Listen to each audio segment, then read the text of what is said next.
Hey, I'm Edna Colcord, and I'm Barbara Charles. and we've been Master Gardeners for a while, and we're asked to do this program. And sorry, there's a little nervous generated here because the panic is I use Apple, and this seems to only like a Microsoft type program.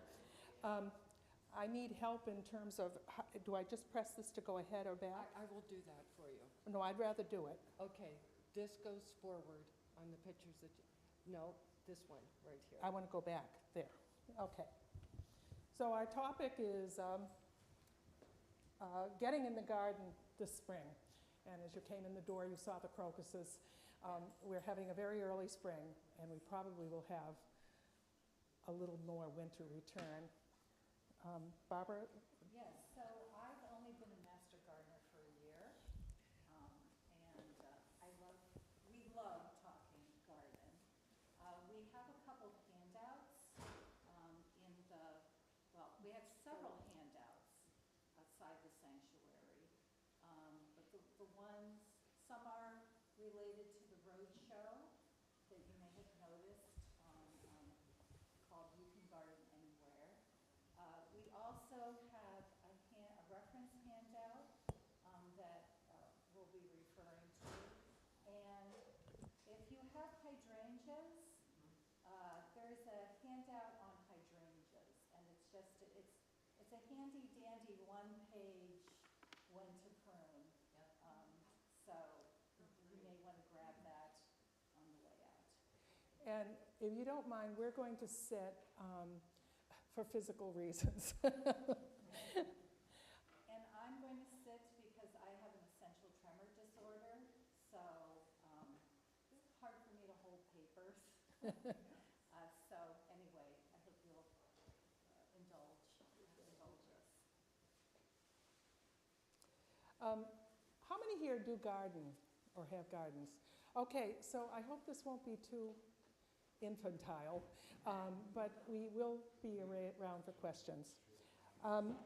We start off with, considerations. You have to have goals, obviously, and did you enjoy your garden this winter? Because sometimes we forget winter is a season. And how can you plan for the efficiency this spring in order to get it ready? I'm a very lazy gardener, by the way. Yes, so the vernal equinox is 4 days away, and we will be talking about routine gardening tasks and how to prepare for them. And we'll also be talking about timing in the garden, timing in terms of pruning ornamentals, timing My little thing. And of course, we're always dependent on the weather and the soil conditions. So we might want to get out there, but the weather will tell us otherwise. Because we're going through the presentation, we hope that you will think about your gardening goals for the season. Spring encompasses like all the gardening tasks. So, think about what your priorities will be. We hope that you'll leave with a gardening tip or a technique or just something new that you're excited about. At the end, we will be answering questions. Mm-hmm. So Yep. If you would save your questions till the end, we'd appreciate it. Anyways, I don't know if you realize it, but the equinox, which is when the sun, and I had my pointer, and I'm sorry, I can't find it. It's been lost in the frustration of starting. The reason we have spring is because the earth is tilted. If it wasn't tilted, we would have the same day length. And on the equinox, in a couple days, we're going to find the sun rays are directly over the equator, and as the sun rays move further north, the days are going to get longer. But in the past, farmers thought of spring as being February, March, and April. Just like midsummer in the European countries is the summer solstice, which we say is the beginning of summer. The reason we'll find, of all the factors or not all, because they're all important. To have life, we have to have light. And we also have a moon rotating, revolving around the Earth, and it has phases. And again, in the past, a lot of farmers use the moon, you know, the dark of the moon, you put your potatoes in the ground because they're underground. In the light of the full moon, you'd plant your crops above the ground. And the Farmer's Almanac still uses some of that. Early spring is requiring some planning, and most of you are probably rushing to get out there, but don't rush it too much. I think we really are going to get more winter. Now, it's still not, you can do this earlier, but it's very important to get out and observe your areas, especially where will it be shady. And of course, the shadows are longest in the winter. They get shorter in the summer, but they also fill out with vegetation. So wherever you see shadows is going to be have a lot more shade. And also notice the soggy areas on your property, because those areas are often going to be easier to keep watered. If they're real dry, that means the summers and even spring might require some water supplementation. And the best time to get out and really look at your yard is now, or even earlier. However, you are probably still looking at garden catalogs and stuff too. There are 3 factors that whenever you're gardening you have to consider, and what you're planting requires certain light requirements, water requirements, and temperature requirements. Okay. Yeah, you're coming across well. Okay, good. It sounds very loud. Almost too loud. Is that okay for everybody? Yeah. Oh, okay. All right. So now that we've observed our yard, are we ready to get out in the garden? Is it too loud? It just sounds very loud to me. Don't worry about it. Okay, all right. Okay, I'm not used to the feedback. So really, we do not want to get into the garden and work in a wet area. So I think it's a little vibrant. Let's see if that works. okay, is that better? Okay, all right, good. So after a rain or a wet period, you really want to wait. You do not want to till the garden when the soil is wet. You don't want really to walk on a wet lawn. You don't want to be stepping into a wet garden bed. I know that it's so tempting to do that, but what it does is compact the soil. Soil is made, half of the soil is mineral particles and organic matter, and the other half are pore spaces. And in those pore spaces, there's water and air. And what happens if you compact the soil, you're going to reduce that pore space. And it's not like a sponge where you can, squish a sponge and it's going to come back. It's not. The soil is going to remain compacted. So if you've got a dedicated garden path through your beds, that's great. Certainly in a vegetable garden, if you have an area that you stand on and then you reach into the bed, that's wonderful. If you don't, in a vegetable bed, you can use a board or a plank to walk on, which will distribute your weight. Or you can use stepping stones in the garden. Well, if you look at the soil, it's made up of horizons, and the top layer, which is relatively thin if you live on the east side of the mountain, but if you're in the west, you deal with a lot more sand here in Wilbraham. But what people sometimes forget is the soil has the minerals that come from the bedrock, or type of soil is from what's below you, way down in this layer, or I can't, my pointer.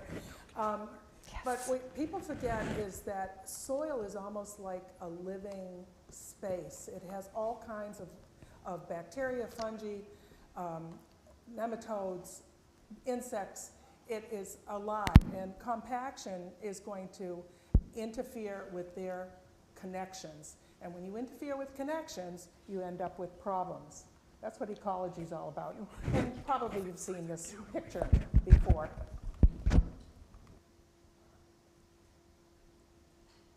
You. All right, okay. So, oh, no, can you go back, Edna, Was it on soil testing? oh, So I'm gonna okay, talk I'm about- sorry. No, that's all right. Rushing. Okay, so a good spring gardening practice is to know the soil you're gardening in. How many have ever had a soil test on their, okay, one per, okay, all right. So yeah, I'd like to spend a couple minutes talking about it.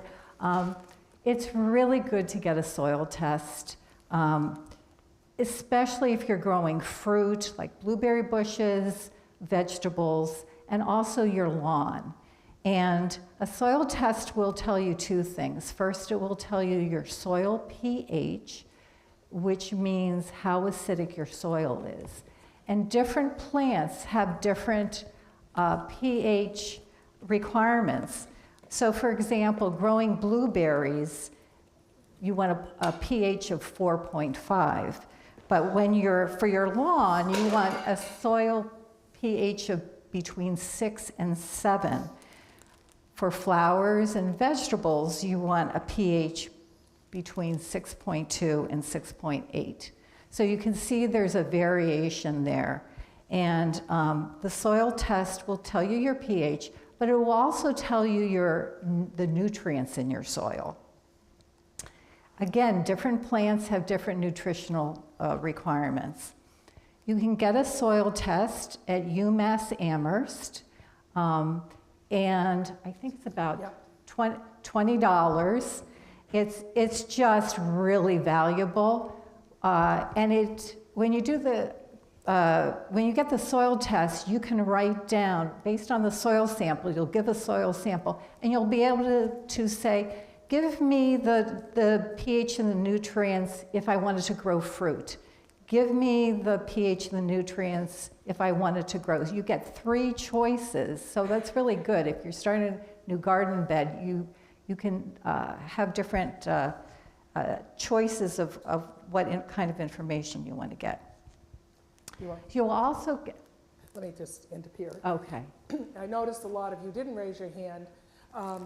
And you can buy kits, that you have a strip of paper and you dip it in a solution that you've made with the soil you've collected, and then you match it with a color, and you can get your pH that way. Of course, it's really important to know what plant you're trying to grow. That's why we suggest, if you do soil samples, if you're interested in your lawn, do a separate sampling and do a separate for the garden. And let them know what you're looking for when you send in the sample. To collect a sample, just go out in the yard and dig down deep enough to where roots would be of the plants that you're going to be planting, and just scoop a tablespoon or so and go around the garden, different spots, put it all in a bag, shake it up really good, and then get rid of most of the soil and send them a small amount to UMass. And it is worth doing at least once, especially if you're using a new plot of land. Yes, and you will get specific fertilizer requirement or suggestions. So you literally can take that fertilizer information and go to the garden center and get exactly what you need. You're going to save money because you're not going to over-fertilize. Over-fertilizing is not good for the plants, and you don't want the runoff of excess nutrients, in terms of environment. Can we move on? Yep. Oops. Okay, so safety in the garden. You may not think that the garden is a dangerous place, But there are things that can happen between, just being uncomfortable with a sunburn versus really getting injured. You want to protect your body. You want to wear sunscreen, a hat, gardening gloves, cover your body. Earmuffs. And protect your eyes and ears with earmuffs. Safety glasses, I can tell you from personal experience that I was very fortunate that I didn't injure my eye more. I was pruning and the branch, snapped back and actually went under my glasses. Good footwear, consider, sturdy shoes. Many times I've dropped gardening equipment on my feet, and it's really good to have that sturdy shoes. We have to be on the lookout for ticks and those unmown areas of our property. So it's always good to tuck your pants into your socks and definitely do a tick check when you come inside. And last, poison ivy is lurking in your garden. If you're going to be gardening, covering yourself up will prevent a rash. Every part of the plant is poisonous, including the roots. Every part. So the plant contains an oil called urushiol, and as soon as you've made contact, or you have made contact, go inside and wash with soap and cool water. And also know that you should not burn the plants. If you're throwing, plants into a fire, breathing the smoke can cause dangerous consequences. Yeah.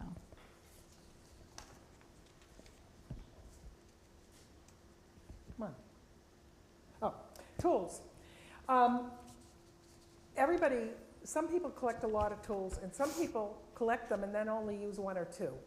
I have a neighbor who lives with his hoe. I have my father's hoe. It's over 100 years old now. And my favorite tool happens to be this thing. It has lots of names, Japanese thing. It's not a cheap tool. And notice I have put tape on it. I've spray paint, because there's nothing like being in the garden with a tool and losing it that you've paid, $35, $40 for. So it's a good idea to put tape or spray paint the handles, and then keep them sharp.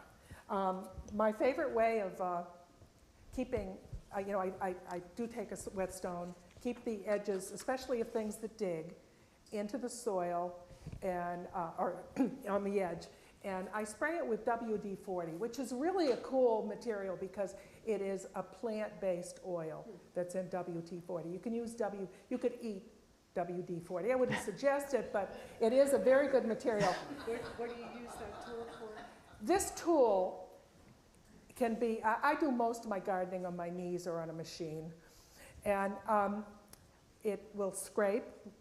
What do you call that tool that the hoe that has Stirrup hoe? No, it has a name. Gary, help me out. It's the hoe that you... There's a free gift out in the reception Anyways, to get weeds, a lot of times you just have to scrape the surface, break them. And you can dig, and this thing is powerful. So, and I have another one that has a longer handle that actually helps me get up from the ground. But you do need something to rake. You do need something, that's going to dig. And you can add to your tools, but keep them, mark them. And if you have a claw tool, make sure that the tines are down. My daughter stepped on a hand tool of mine, and it was like slow motion. It's one of those memories I wish I could forget. I did include a picture of a little torch, which is great for certain applications, because it'll kill the weeds, especially if you've got a stone walk, although vinegar seems to do the trick now too. Again, keep your tools organized. I have one of those buckets that has pockets, but I also, either use a basket. Have something to keep them in when you're out in the garden, and so you don't lose them, but also, you can get your job done if you're not spending half your time looking for it. And again, I suggested spray paint, a bright color, orange or even the bright green. And a lot of the tools now come with handles, but have a place for your tools. Okay, on to pruning. And first, I'm going to talk about more tools. So the essential tool for pruning are hand pruners. We all know about hand pruners. You may think that you can order them online, but my recommendation is to go to a garden center and actually hold the hand pruners, because you want them to be comfortable. You don't want to develop blisters. Once you know the brand or whatever, then you can buy additional pairs. So the hand pruners are good for branches under 1 inch in diameter. Then the next stage up are loppers, which will cut larger woody stems. And then pruning saw, even larger stems. And then if you have a hedge, you'll need hedge shears. So you may have already done some pruning, because this is the end of the dormant season. And a lot of shrubs and trees, this is the time to prune them at the end of winter, beginning of spring. And there are other plants that can be pruned during the growing season. Pruning is very complicated. I recommend you get a good pruning book or trusted pruning sources online, because there are just a lot of factors in pruning, but I'm going to talk in generality here. So the time of the year you prune depends on the plant as well as your pruning goals. You can prune dead, diseased, and damaged branches any time of the year. They're called the 3 Ds. And you should disinfect your pruning tools after you've done one plant and you're moving to another. If you have a diseased stem, you want to disinfect after each cut. You can use alcohol wipes, or you can use like a 10% bleach solution. So other than the 3 Ds, we prune to improve blooming. If you have spring blooming shrubs like forsythia and lilac, you want to wait to prune those until after they bloom, because you don't want to cut off any of the blooms that you're waiting for. If you have summer blooming shrubs, such as hydrangea paniculata, hydrangea arborescens, butterfly bush, you're going to prune them now or in early spring. Again, hydrangea handout is outside. The most common reason people prune is to control the size of the plant, but reducing the size only lasts for so long. That plant genetically is going to grow a certain size. So if you find that you're always pruning the same plant, spring is a great time to consider maybe redesigning, enlarging your garden bed, or actually pulling the plant out, transplanting it.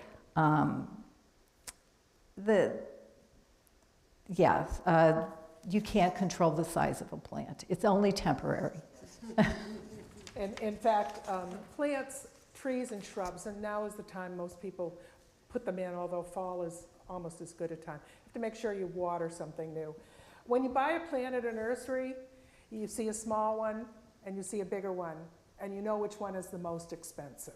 Mm-hmm. If you start with that small one, it's going to be the same size as the big one will be in 5 years. Or even sooner, because it has an easier time establishing itself. Again, and there's a lot of information on planting trees. We won't get it there, but I want you to have this sense that they do grow 10, or 1, 10, 100, 1,000, not 1, 2, 3, 4. they grow exponentially, a curve.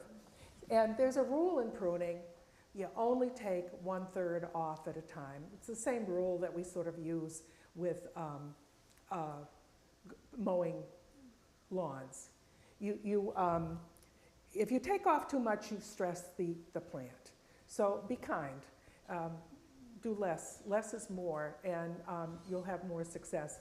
It's important, though, when you are trying to get your shrubs and stuff, that they have air circulation, and that will cut back on a lot of the disease problems. A tool I bought is a battery-operated hedge clipper, and it is absolutely great. You can clear brush, you can clear your dead perennials once they're like the spring. It does a great job, and you never cut through the cord.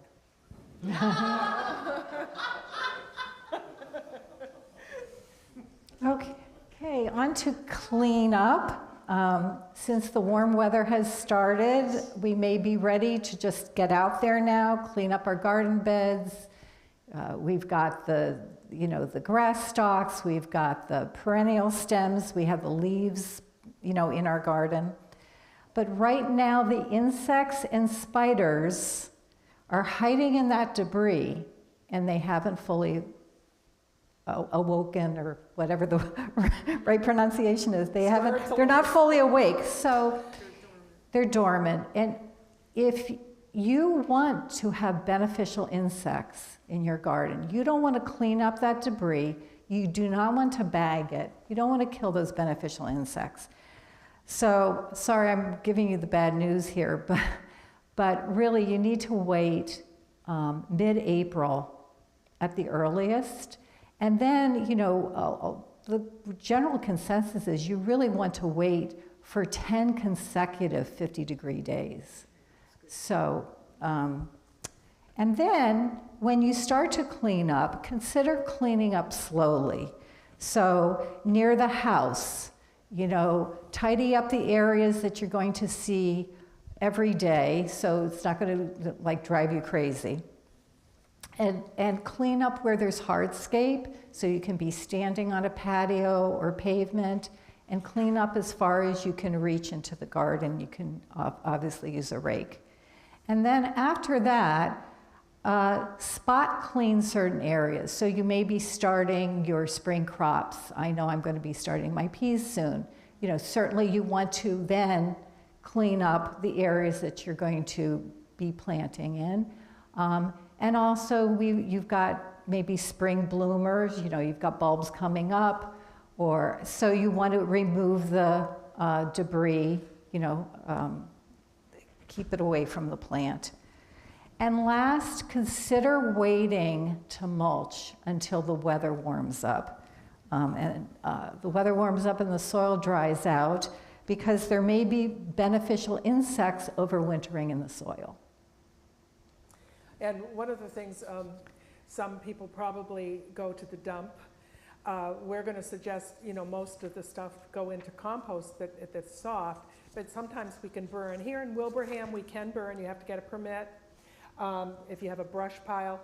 The thing is, they do offer soil there, and it looks good, but they compost at the town dump. And if you get that soil, don't put it on something that you're going to eat, because you really don't know what is in it, what came from it. And a lot of the herbicides are pretty long-lasting. And so I would suggest, I sometimes use it to fill a post hole or something, but it's not a good soil in terms of putting it on your vegetable garden in particular. And speaking of compost, there's 1 million websites and 100 different sites. We talk about composting as sort of adding 3 parts of green, stuff that's in the process of decaying, and 4 parts of brown, such as, although leaves are sometimes considered green, that is dead. And you mix them together in some way, or just dump them some way, and nature takes over. The difference is if you design something and turn it and keep the temperature, and it has to be at least 3 feet, 4 feet on each side, and to get the inside hot enough the bacteria in there to do what's called hot composting. There's even little composters sold where you can generate the compost rapidly because you turn it every day, and it's got a black so the sun heats it up. But you know, it is good to compost, and if you have just a spot out of the way, you can just do a cold compost, keep the stuff there, maybe cover it with a tarp, but make sure it gets moisture. But if it has constant rain, any nutrients in it is going to leach through. There's a new type of compost. It's not really composting, but it's like composting called hugelkultur. And this is the newest thing. It's new here, but it's not new in Europe, where you build a shallow trench. And if you've got large chunks of wood, you put and it's great for a raised bed because you need a lot less less soil. You put the chunks, and then you put light brush on top of that, and then put soil. And as it decays, it's like a hotbed was in the old days when they would put manure down and then build a coal frame over it. And there's lots of books on it. Okay. Culture. I don't know how to make the little umlaut thing over you, but there is one.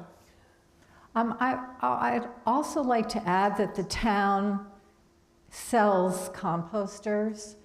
Do they still do that? Yes, I bought one last week. Yeah, okay. So $25, the plastic, the round plastic tumblers for those who are new to the community. So, okay, on to everybody's favorite topic and task, and that's weeding.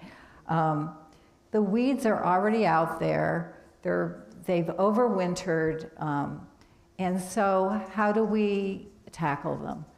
And the first thing to do is find out the name of the weeds. I actually did this a couple of years ago, and it made a huge difference.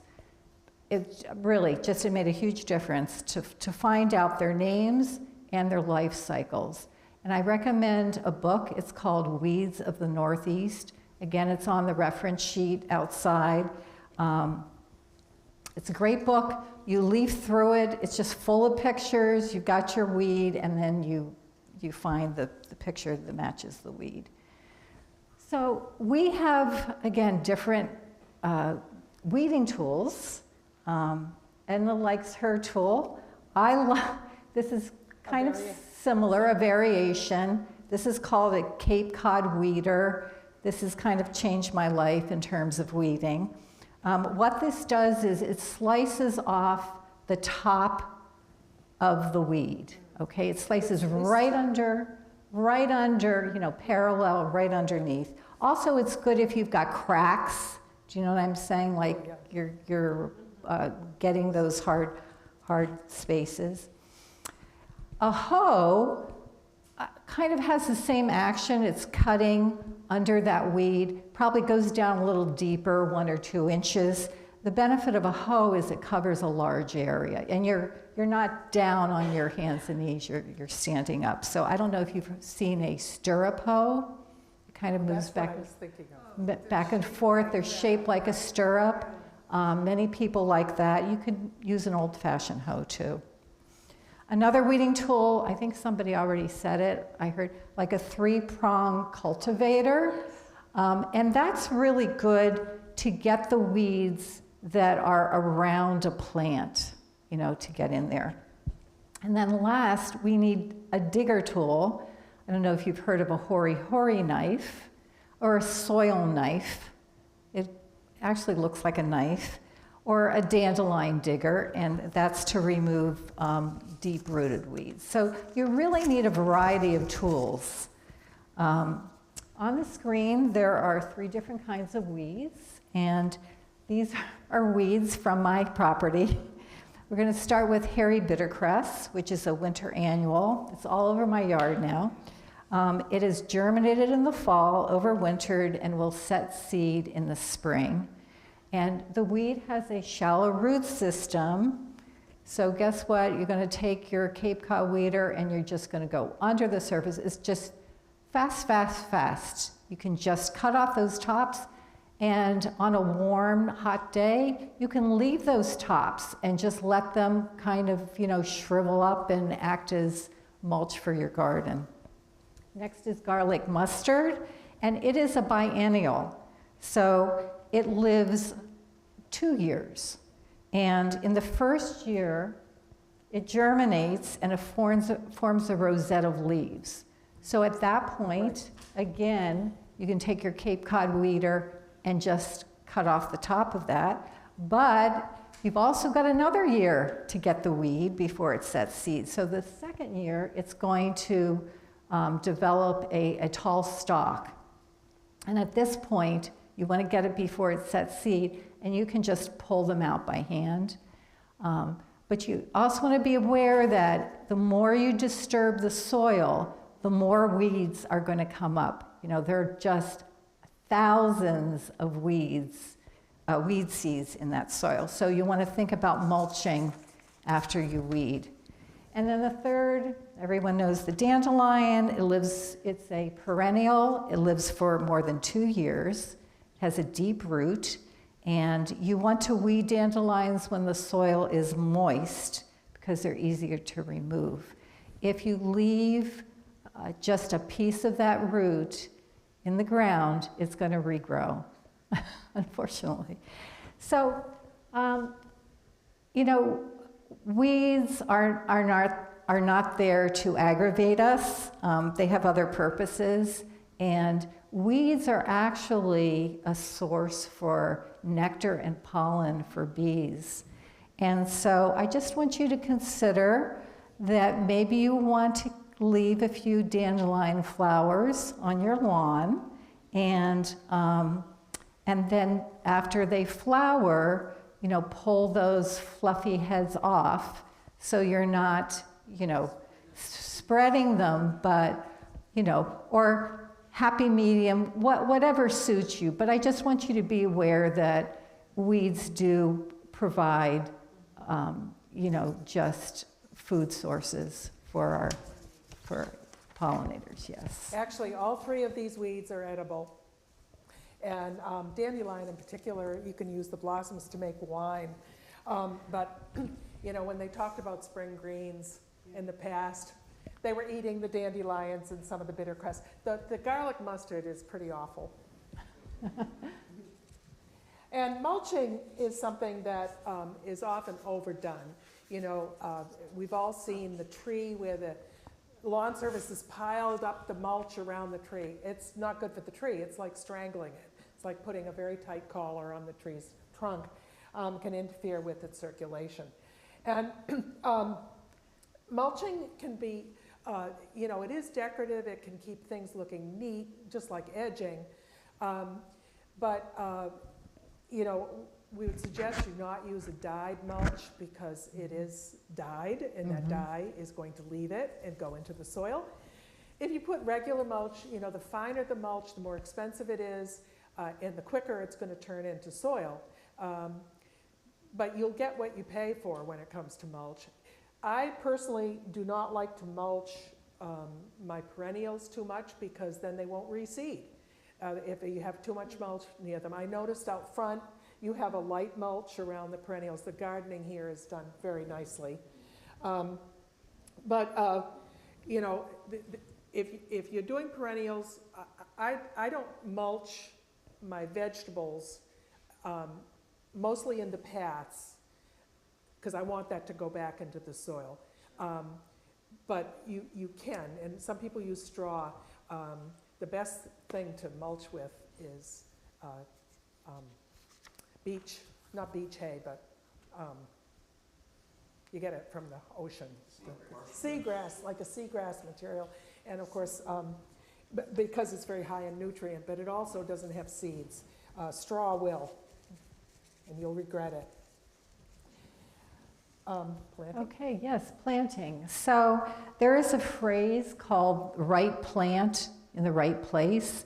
It was coined by Beth Chatto, who is a famous British gardener, and it simply means to give your plant the right growing conditions. That way it's going to reduce environmental stress, it's going to reduce plant problems. And where are you going to find this information? On the plant tag, where when you buy your plant, or you can actually Google it, you know, it's quite easy to find. So in terms of, you know, what plants need, 4 things: they need light, they need water, they need space, correct spacing, and they need the correct temperature. In terms of light needs, we're talking about full sun, partial shade, full shade. In terms of water needs, is the plant drought tolerant, or is this plant that requires constant moisture? Does the plant need good drainage? And speaking of water needs, Edna, you have a recommendation? You see that in the lower right, there's a metal hose. I have looked all over for these in local stores, because I do try to buy locally, but the only place I found them is on Amazon, and they are a little pricier. But I'm old and I'm lame, and there's nothing more frustrating if you drag it out and it gets all tangled. This does not tangle. I've had one for 5 years. I actually leave it out in the winter now. And the only negative is you don't want to run over it with your lawnmower. And it is expensive. And it doesn't deliver quite as much water, but that's fine, because often you want the water delivery to not be so forceful. It's a metal, it looks like this, and it's only on Amazon as far as I can find. It's metal. It is a hard core of like a plasticky material inside, and then it's coiled with an aluminum, and it's very flexible, and it's light. There's nothing like trying to lug a heavy hose, and then it kinks, and you have to go back and unkink it and then go back.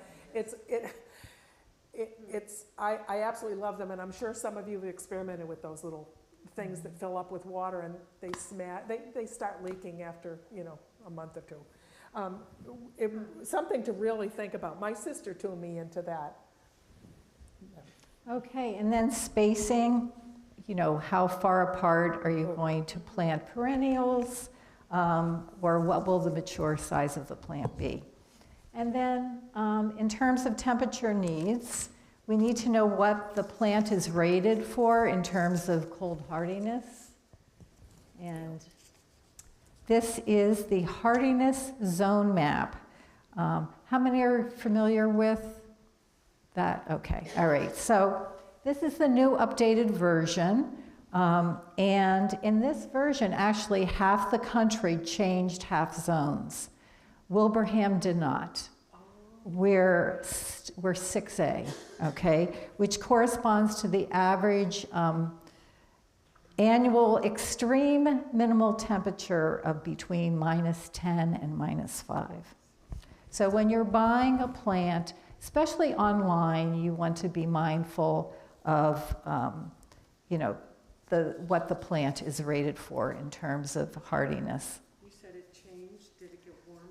It got warmer. Half the country, yes, half the country changed to a slightly warmer zone, yes. And when you're buying a plant, if it is hardy north of us, good choice. If it's south, always a little touchy. Yeah. And as you know, like from last spring, we could have a very cold period. Okay, and so there's another temperature piece of information you need to know, and that's the last frost date for the area. And this is important in terms of seed starting, inside and outside, and when to plant out, you know, vegetable starts or annuals and perennials. And it's frequently just given, you know, let's say the frost date is this, but frost date comes with a probability. So in our area, there's a 50% chance of a light freeze after May 7th. There's a 10% chance of a light freeze after May 23rd. So these dates are estimates based on past climate data. So I would not go out after May 8th and plant your entire garden. You know, a lot of people will start their container gardens and do that first, because if we do have a frost, it's so easy to go outside and put, you know, a piece of fleece or a row cover on close to the house. But you just have to watch the temperature and take your chances. Okay, and on to flowers, which is, I think, a lot of us, that's why we garden. It's for the beauty. Flowers add biodiversity, and if you pick the right flowers, you know, they're great pollinators.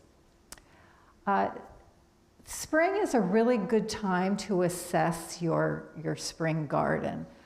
Something I've been doing is taking just my calendar that I use for my life, and you know, in a week, if I see something flower, I'll just write on there what came up. So this past week, I saw my first daffodil today, believe it or not. I mean, it's so early, but I have crocus, daffodil, and hellebores in my garden.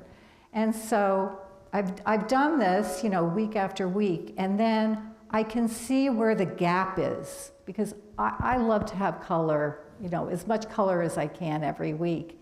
And when you see that gap, then you know, oh, I'd like a plant, I'd like some color during these few weeks. And so what I've done is I've gone to local gardens, you know, friends' gardens, local gardens, botanical gardens, to see what's blooming. Because you can't always go to the plant store and see what's blooming, because that timing is not realistic all the time. So the three different kinds of flowers, annual, biennials, and perennials. And annuals will grow 1 year and then set seed, while biennials will grow vegetation in their first year and then flower in the second year. And they both are really easy to grow from seed.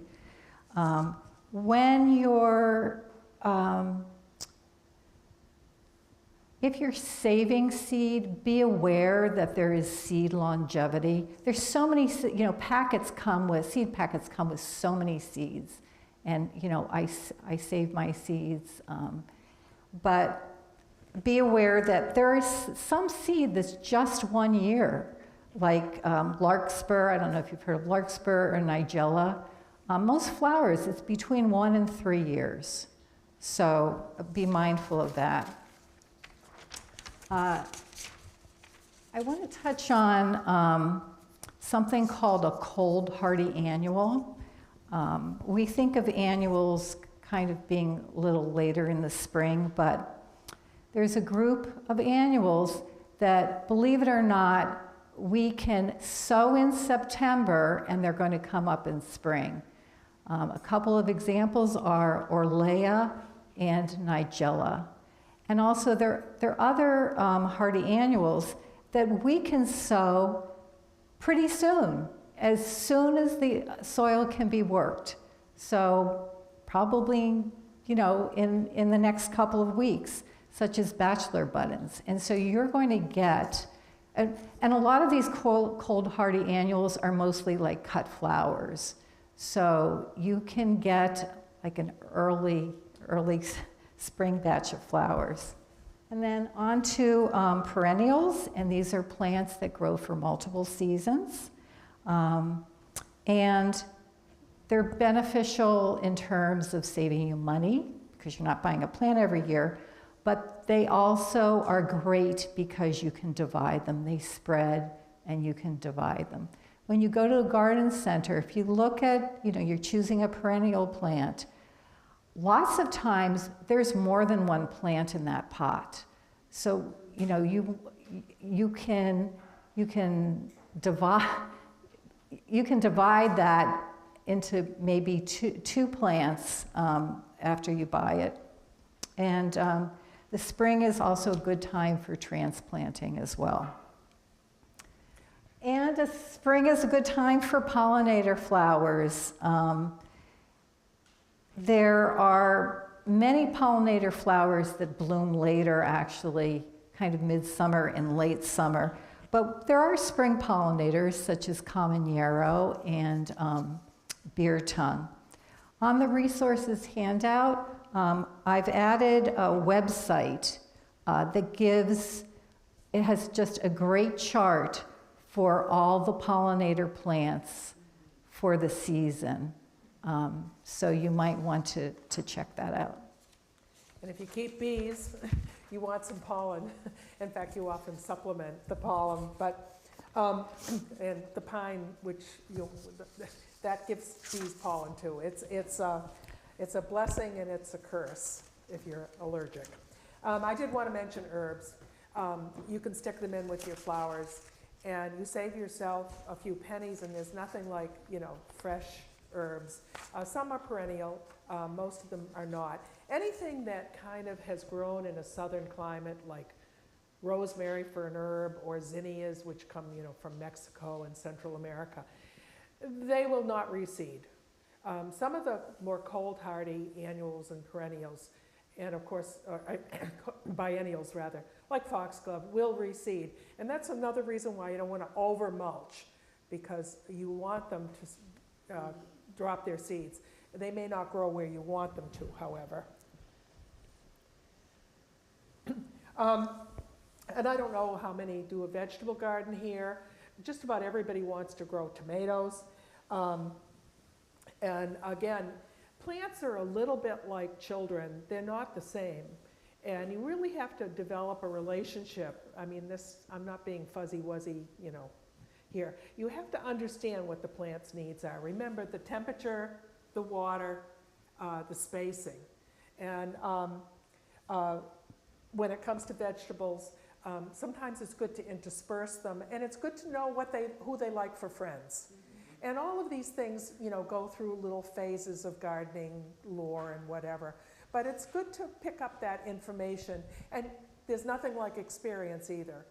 But if you have questions on vegetables, probably better answered later, because we're getting a little overtime here. And as for the lawn, you can aerate it, but as we pointed out earlier, try to stay off of it until it's dry. And you can reseed as soon as the temperature is 50 degrees. The grass seeds, for the most part, do not germinate until 50 degrees, and that's the soil, that's not the air. When you mow, keep the mow as long, keep it long enough. Ticks, by the way, are not real common on the lawn. They're common in the brush, in tall grasses. 3 inches is really kind of, you'd like your lawn. And when you cut it, don't shave it. It's really hard on the plants. You can edge, does make the lawn look nicer.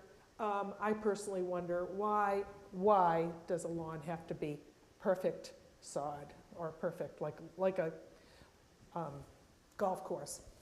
And there's lots of things that we have to do as we prepare for the spring and get ready, and I hope we've given you some ideas.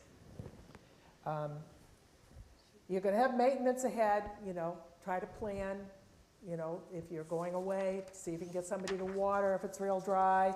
And of course, we all have a hope for something absolutely gorgeous. As you prepare for spring, remember you share it with other life. It's not all fuzzy life either. A lot of it is under the ground. It's the insects that are fertilizing, or not fertilizing, which are bad. And when you make an environment that you like, but it's natural as it can be, and yet meets the standards of what we all have, a lot more things are happy, and you allow more relationships. That's what ecology is all about. And consider growing native plants. That's not to say that all native plants are wonderful, wonderful, and it's not to say that all imported nursery plants are evil, but some become evil because they have no enemies. And 3 examples that are, beekeepers love the lithrum. Bittersweet, the birds love, as you know, they leave them. And if we look at the understory of most of our forests now, it's got euonymus everywhere. And it outcompetes. It's absolutely gorgeous when it turns red in the fall, but it is probably not a good thing. And of course, you know, there's the multiflora rose, which if you have multiflora rose, is not a nice enemy in your garden. So, you know, get them when you can, and spring is sometimes a good time to see where they're starting to grow and to attack them then. But do consider native species and consider trees. Again, don't plan for how that tree is going to grow in the future. I have a beautiful copper beech. It's too close to the house. But it was little when I started. And I'd like to add that we're really fortunate in this area because we have Nasami Farm, which is in Whately, Massachusetts, and they sell native plants. You know, if you go to your local garden center, you're going to find very few. But it's in Whately. They open in April. If you go to, again, it's on the reference sheet. It is, it's under the auspices of the Native Plant Trust. Oh, okay. So we're going to leave you with a couple quotes. Ruth Stout said, "I love spring anywhere, but if I could choose, I would always greet it in the garden." And to be a good gardener, it pays to have a sense of humus.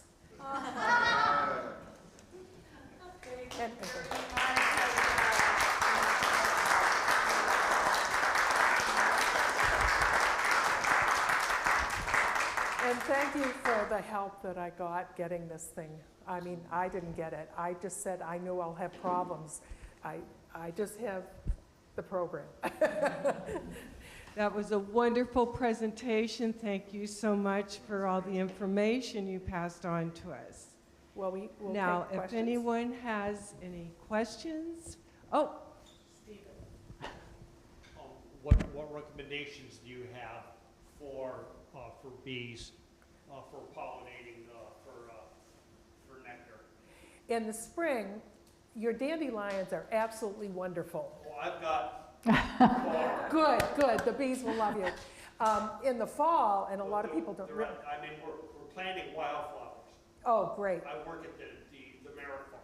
Yeah, you won't find a lot of the wildflowers really don't bloom real early though, so you don't get the pollen. The main source will be your fruit trees, flowering shrubs, and the pine. You know, with the pollen from the pine is good.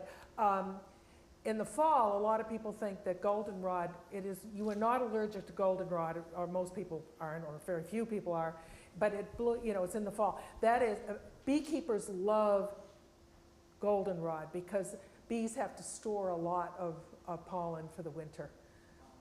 In fact, you often supplement it. I don't have bees anymore, but I can't lift the supers. Okay. All right, Steve. Are the samples for the soil $20 per bag at UMass? I believe so. Also, what's your solution for getting rabbits out of everything? Fences. A good dog, but you know, a fine grit, rabbit wire fencing. I had to go to that. Not the rabbits they're pretty amazing, but there aren't that many rabbits now. Well, you don't have box. They've all moved to your place? Yeah, no. Shotgun. I'm having Hi, Mark. Hi, Edna. I'm having good luck with Irish Spring soap shavings to keep rabbits away. Good, good. And they don't like this perfumey scent, so I take my potato peeler and I just put soap. They don't like a dog either. Well, yeah. But the dog will maybe kill a rabbit. I don't want that. I just want to keep them out. You want to keep them up. I mean, and if you, well, I used to have, I have more trouble with woodchucks. My enemies. Nancy, did you have a crabgrass question? Oh. I actually have a question about, I've got some peonies that I've had for years, and I was reading online, and I may have already done a terrible thing. It said to cut them back to the ground in November, and I saw that from several sources.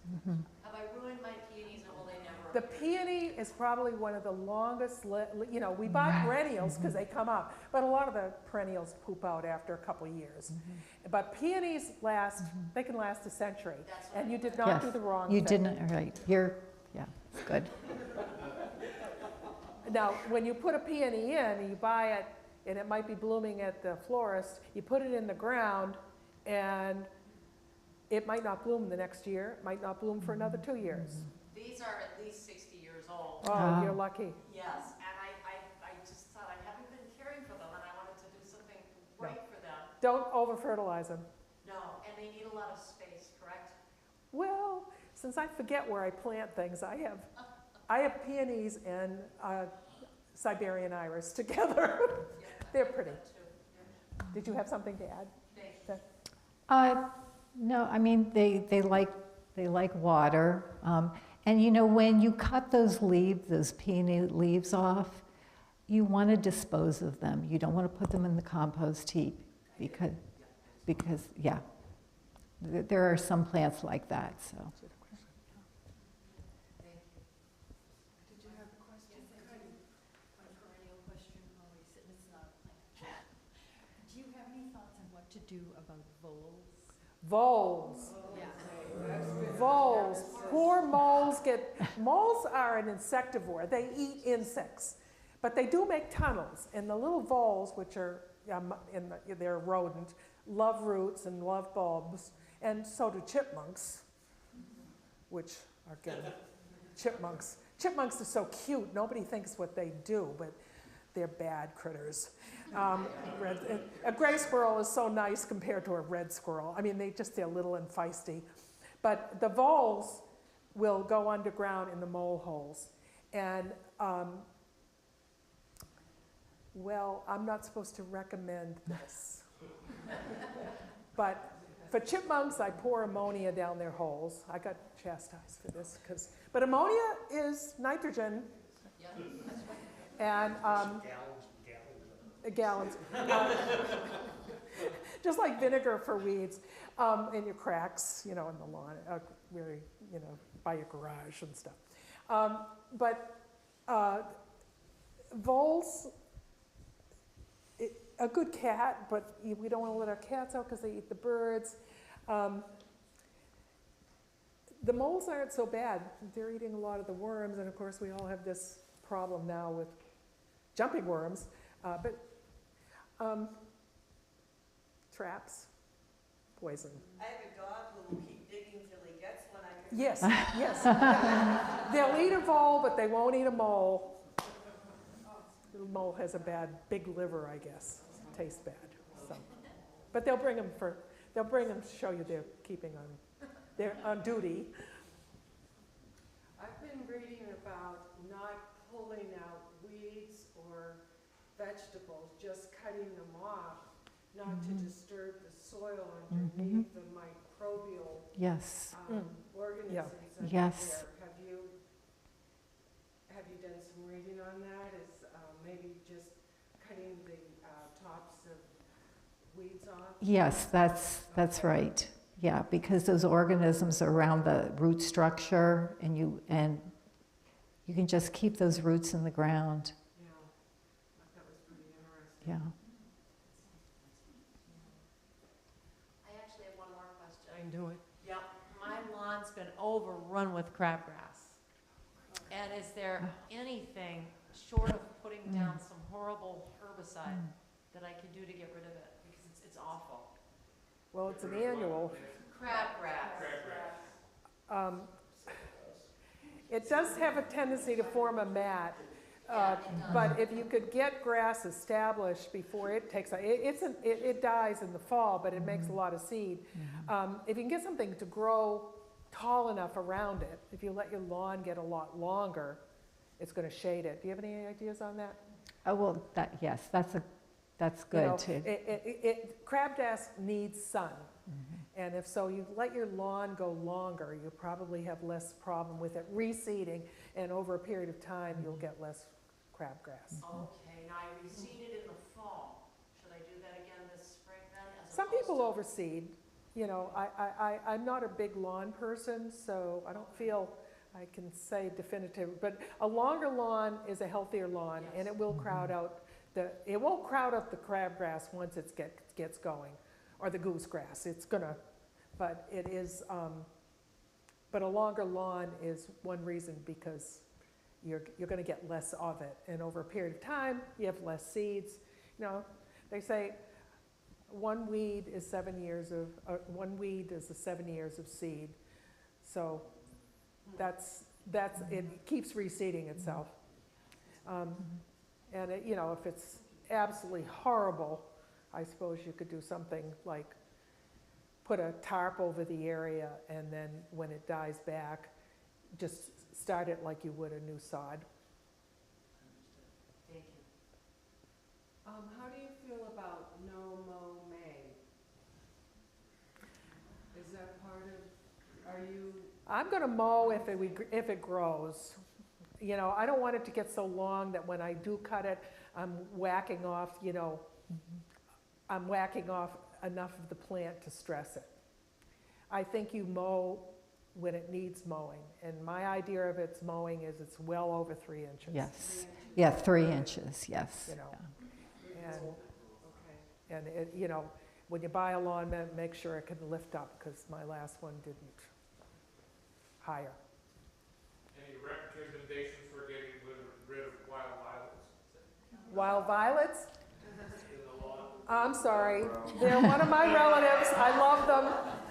They are beautiful, they stay green, and they don't bother me. Plus there's several, I think, butterfly species or moth species, some lepidoptera, that it needs them.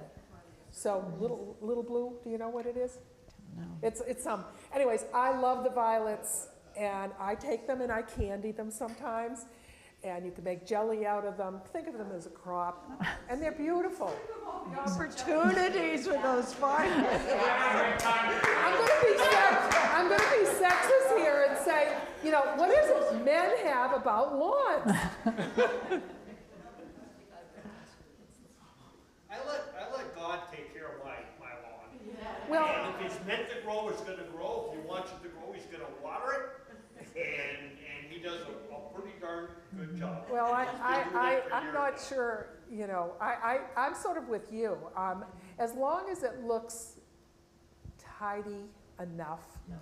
But I have a big lawn. If I lived in a nice little house in a I would think of my neighbors more, but I don't have to worry about my And neighbors. if you don't bag it, if you just mulch it, it's food. Yes. Oh, yeah, no, Yes. People, all I do is mulch. I'll just mow it. I don't bag anything because it's food. And that's another reason for cutting a little bit at a time, you know, it goes back down. And over a period of time, you can build up, you know, thatch. And so periodically you should aerate your lawn, or, you know, do something so you get some of that thatch up. And as soon as it's dry for how many days? Because that was a fact you, before you walk on the lawn, 10 days, 5 days? 15 degrees? No, I didn't talk about that. Okay, I thought you gave that fact, because we've gone through facts all week, or a couple weeks. But, you know, your lawn should be sort of dry, and make sure that the temperature in the soil is 50 degrees. And reseed, throw some more seed, throw some clover, you know. Hey, everyone, there's a reception out in the fellowship room. If anyone needs to use the restroom, walk straight down the hall, take a right, gender neutral. So thank you very much once again. Oh, thank you, it's been fun. Thank you. By the way, Master Gardeners is having another class next year. Oh, yes. So if you're interested in becoming a master gardener, this coming summer, if you go to the website, Western Massachusetts Master Gardener Association, you'll see, at the end of summer, you'll see applications. I highly recommend. It's a fun course. Yes, It was a fun yeah. course. And, you know, they had some excellent, excellent teaching that went on. Okay.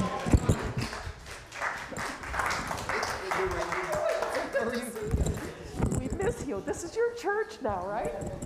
Yeah.